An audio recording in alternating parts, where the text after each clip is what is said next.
The nation of Cuba is an island 93 miles off the coast of the United States.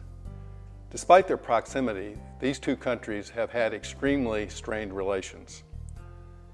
After the revolution led by Fidel Castro in 1959, Cuba aligned itself with the communist world, restricted the use of private property, and violated individual and human rights.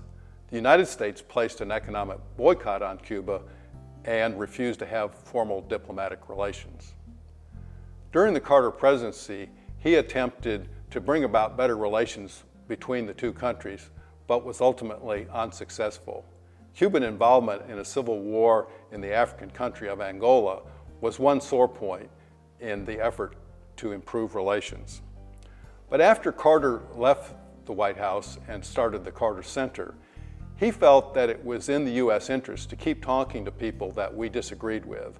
So he had an ongoing dialogue from time to time with Fidel Castro, and he hoped that these discussions might lead to a thaw in relations between the two enemies. In 2002, President Carter actually visited Cuba.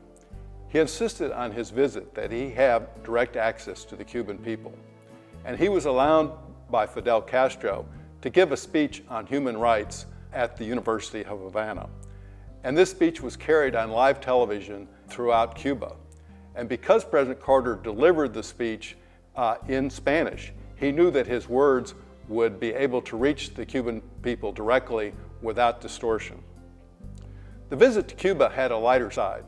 President Castro made a special request of President Carter. He wanted him to attend a baseball game.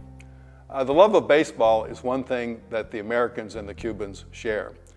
And President Carter agreed that he would go, and at Castro's request, he went without his normal security, went onto the pitcher's mound and threw out the first ball.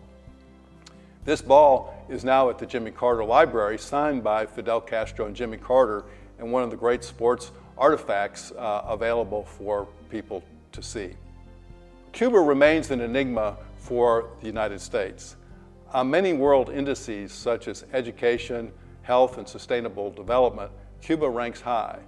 However, its economy has suffered greatly, and it continues to violate individual and human rights.